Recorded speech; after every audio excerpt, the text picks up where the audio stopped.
Hello, everyone. My name's Andrew Carnie. This is a pre-recorded presentation. I'll be in the chat if anyone wants to ask me questions during the talk. The topic of my talk is European influences on dance in indigenous communities. Before I get started, I'd like to do a land acknowledgement. We all exist on occupied lands of indigenous people here in the United States. Tucson, Arizona, where I'm located, is located on the unceded traditional lands of the Tohono O'odham and the Yaqui people, both groups I'm going to be talking about today. Tucson, like many cities in the southern U.S., was originally built using the involuntary labor of enslaved people of both African and Native origin. Many of you today are located in Door County, which is in the unceded territory of the Potawatomi, the Menominee, and the Ho-Chunk and other indigenous peoples of the Great Plains. Please note, this is really important, that today's presentation discusses one of the cultural effects of colonialism on communities of Native people. This cultural impact was accompanied by violence, genocide, and cultural suppression. By discussing European dance traditions that have been adopted by Native people, I don't mean to minimize the other traumatic effects of occupation, nor do I intend to diminish the rich cultural traditions and ways of thinking of Native people which existed well before contact. Today, I'm going to look at dance styles where the European dance tradition has been adopted and adapted by a Native community and is now recognized by those cultures to be an integral part of their Native identity. But the dance style itself is borrowed from the colonial invaders. Indigenization is a phenomenon where the colonized people adapt to the colonizers' dances or other cultural artifacts to meet their own culture, style, and customs. In effect, taking the European dance and giving it a native flair, and consequently seeing the dance as their own. Now, cultural borrowing is nothing new. It should be no surprise at all. We see it all the time in folk dancing.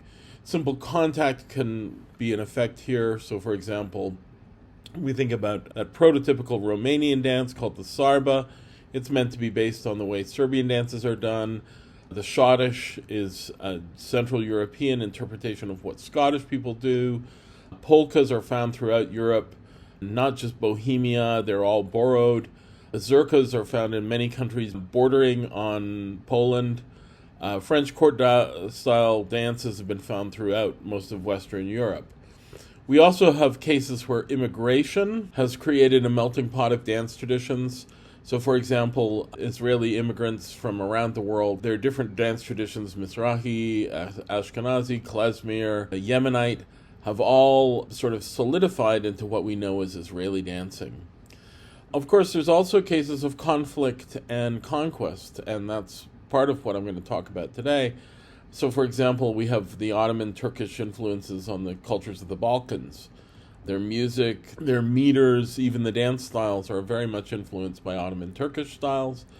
Another example is the adaptation of Arabic debka dances into Israeli debka styles. I'm going to talk about 4 North American case studies.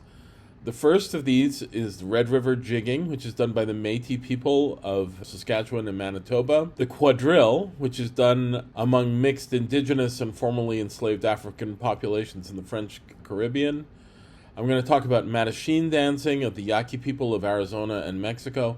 And I'm going to talk about Waila dancing from the O'odham people who live here in Tucson. So let's start off with the Métis case.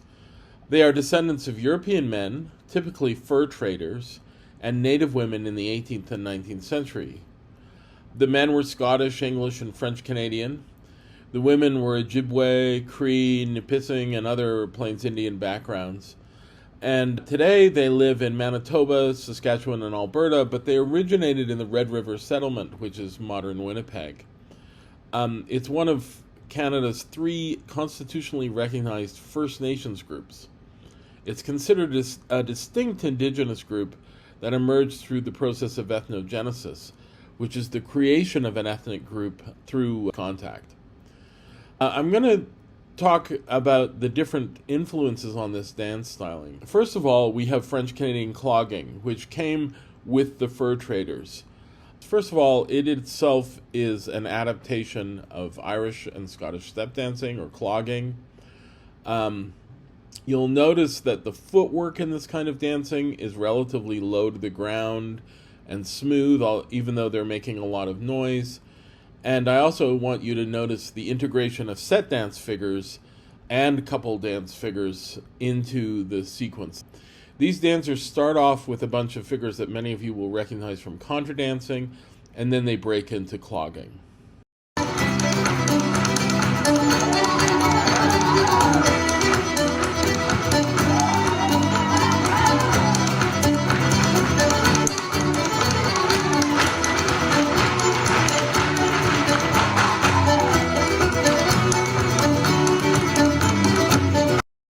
So that's the European influence.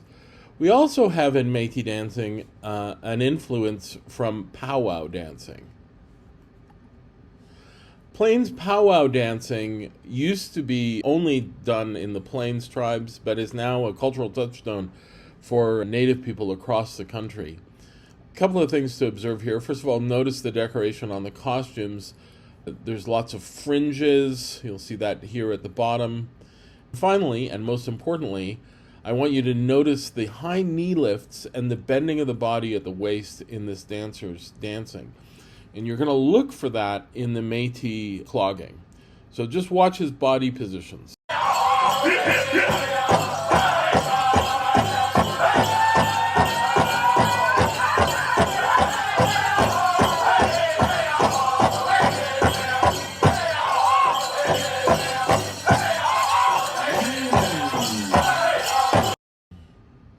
Okay, now let's turn to the Métis clogging itself, the Red River Jigging. I want you to pay attention in particular to two of the guys when they do their solo, when the men are dancing in the center. I want you to look at this gentleman here with the short hair that you can just see in the middle. And I want you to look at this gentleman here with the braids. And notice their dance styling when they're sort of doing the left-hand stars and the right-hand stars. But in general, you'll see the styling is sort of a blend of those two traditions, the French-Canadian style and the powwow dance.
So you can see the two styles are blended here. You've got traditional square dance figures, you've got French-Canadian clogging steps, but you also have that indigenous powwow style that they are applying to it. Also notice their costumes. They've got fringes along their shirts. The decorations are not dissimilar from the traditional powwow costumes. So that's our first case study. Next, we're going to talk about quadrille dancing.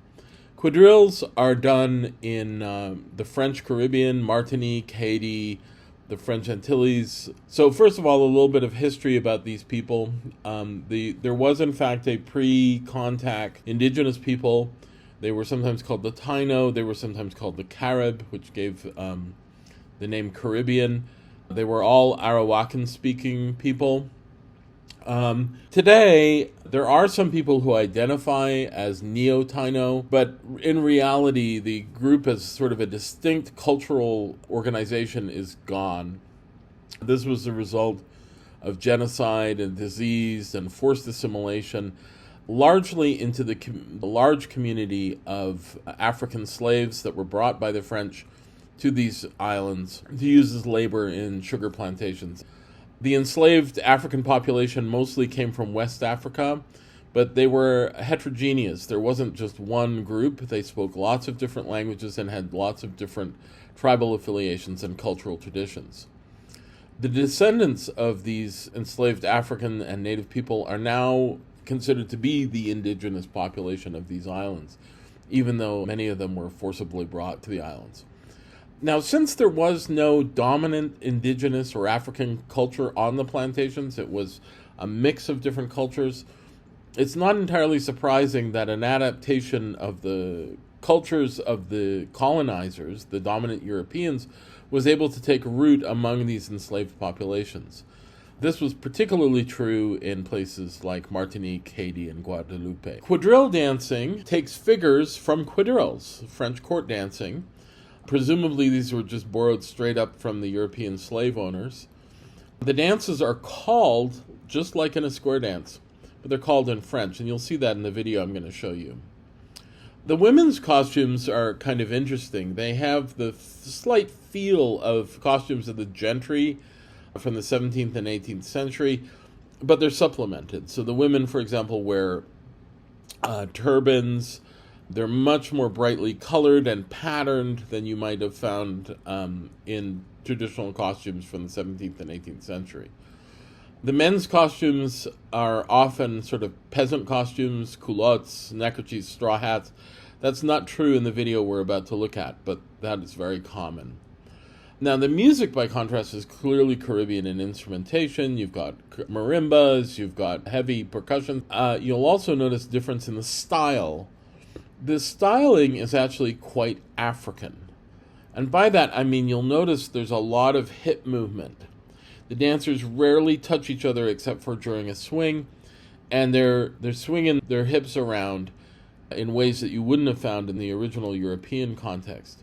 It also has a very laid-back, languid style that is quite different from traditional French quadrilles. So let's have a look at this. This is from Martinique, and it's a called square dance.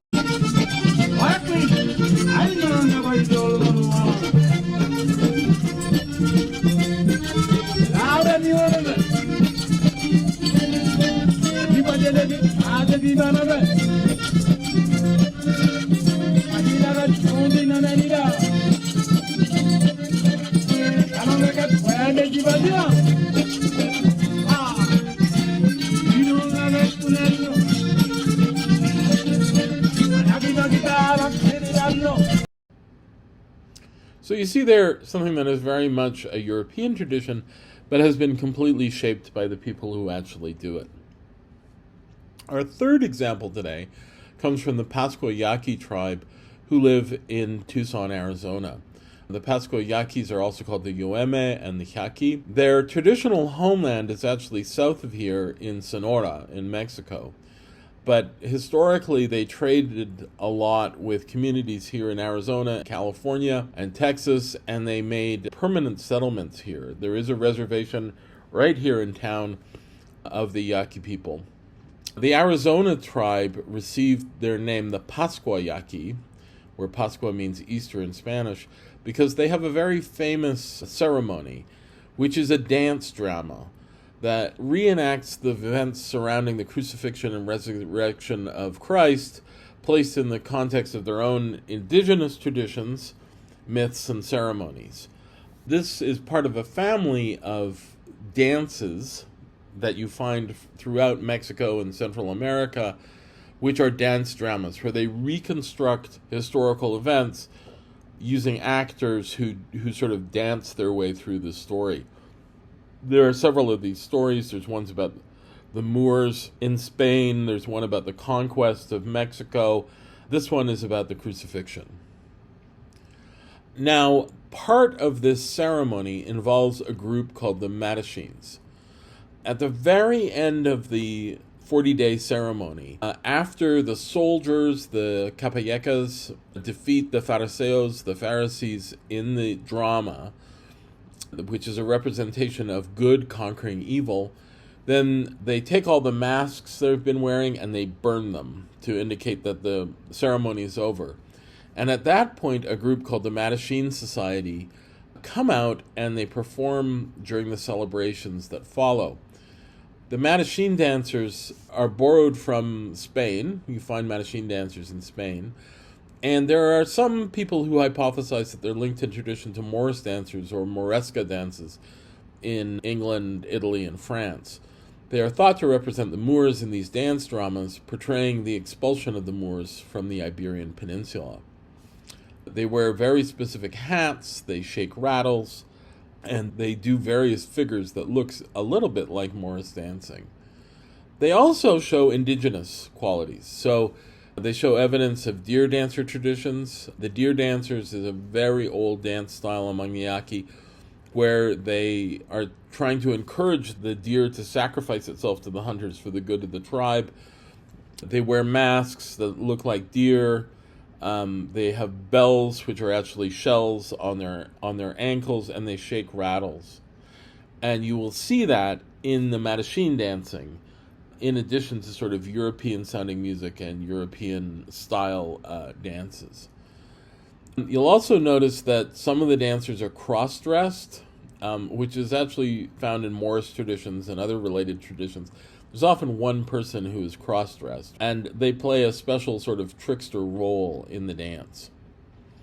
Now, what you'll see, I'm going to show you two clips. In the second clip, you'll see that they're doing a maypole dance, which is a clear copying of a European tradition, but it looks quite different from what we're used to. Before we look at any actual Matachine dancing, I want to show you briefly a clip of deer dancing. I would like you to pay attention to the styling of the dance and the rattles and costuming.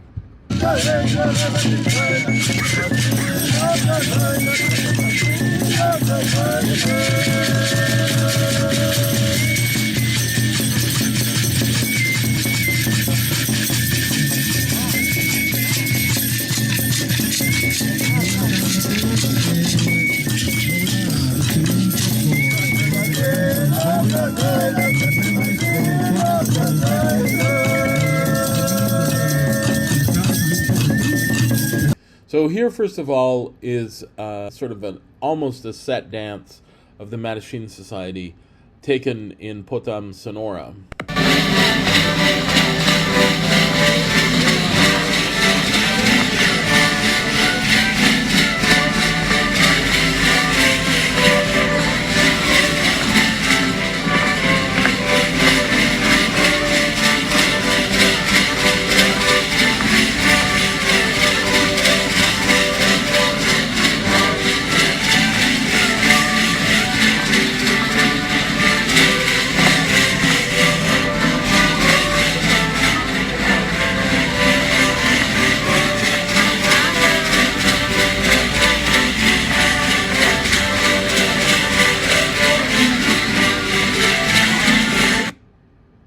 So you'll see there very European-sounding music.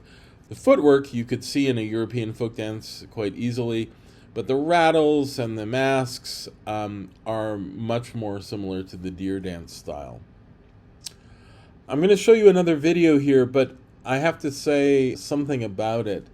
The Yaqui have a taboo against filming their ceremonies, in particular the Easter ceremony. The video that I'm about to show you is potentially quite controversial because of that. It was actually made a long time ago in the 1940s by the anthropologist Edward Spicer.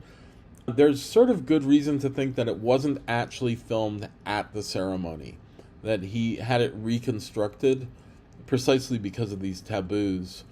Out of respect for my Yaqui neighbors and my colleagues here at the university who work with them, I'm only going to play a very short clip of this film because of its controversial nature.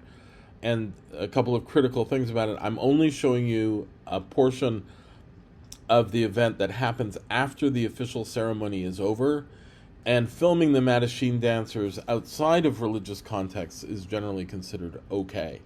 So that's why I'm only showing you this very small clip. Hopefully it'll be okay. So this is from the 1940s.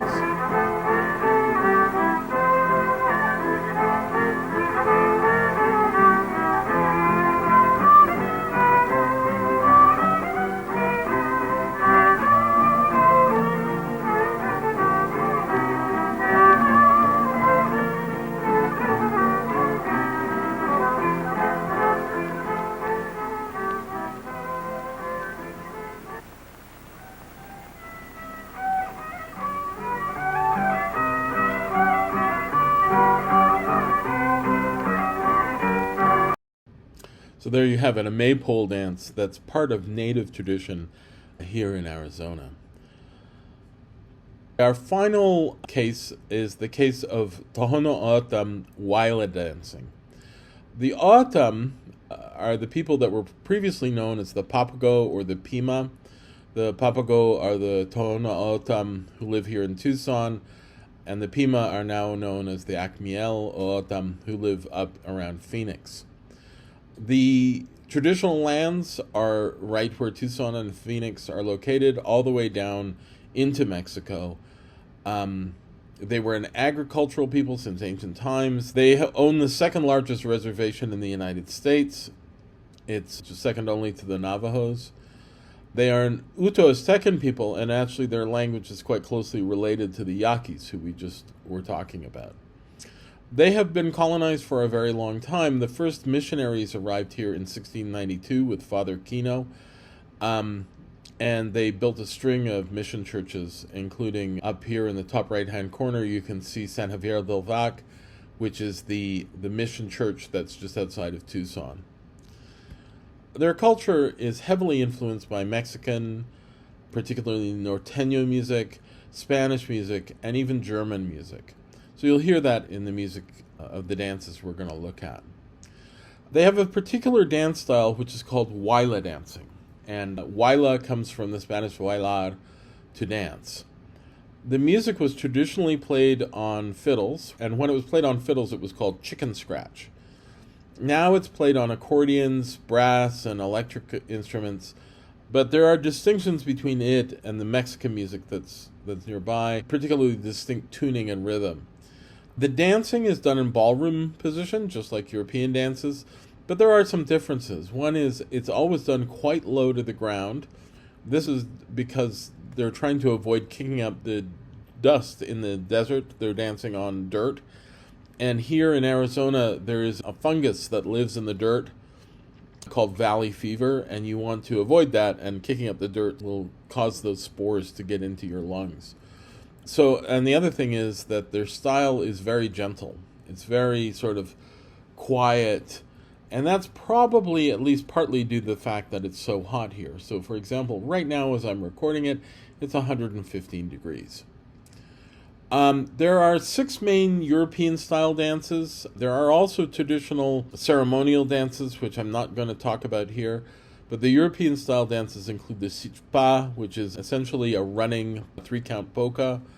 The Chalcona, which is a slow walking dance, also done in couples. The cumbia, which is a recent borrowing via Mexico, but originally from Venezuela, which they do in lines and groups. It's actually probably the most popular dance they do now at the festivals.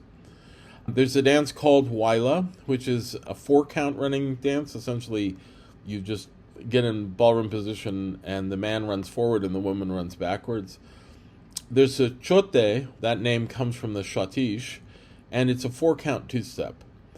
And finally, they have the mazurka, of which there are 2 variations. There's a traditional version, which is a 3-count, and there's a very interesting 4-count version that has emerged in recent times. So first of all, here is from the St. Francis Festival. The band is called Gertie and the T.O. Boys, T.O. meaning Tohono O'odham, and you get a feel for what it's like to go to a Waila festival.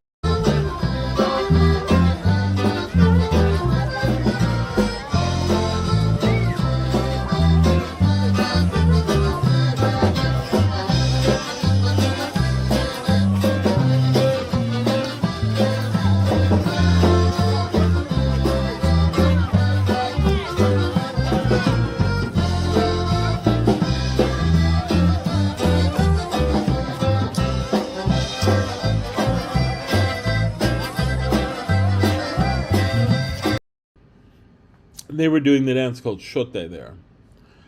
Now let's talk about this mazurka, which is really kind of an interesting case. The mazurka that's done now, except by really older dancers, is a very strange phenomenon. The first time I saw it, I didn't know what to make of it, because it crosses the bars. It's a 4-beat footwork sequence, but it's done to 3/4 music. So if we look at this sort of schematically, we have a case where we have 3 beats in a bar, but the dance sequence takes 4 beats. So this would be outside, inside, outside, bend. Inside, outside, inside, bend. Outside, inside, outside, bend, with no pauses. So the dance sequences are in the colors, and you'll see how they cross the actual musical bars. I wasn't able to find a decent video of this on YouTube, so I made a video with my colleague Nancy Bannister, but you will see this at Waila festivals.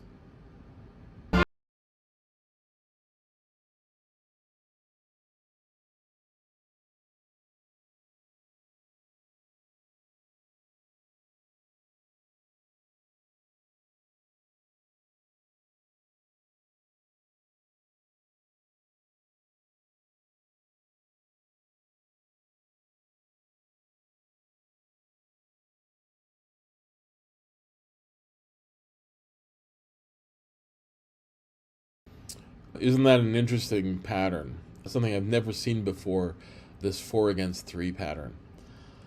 I will just conclude with one final thought about what we've talked about today. In every case we've looked at today, we have an indigenous group that has borrowed a European style of dance. What's particularly interesting about this is they have integrated it into their own cultures, and they view it as characteristics of their own traditions and cultures. I hope you found this interesting. If anybody wants references and links to further media, I'd be happy to send them to you. Just drop me an email. Thank you.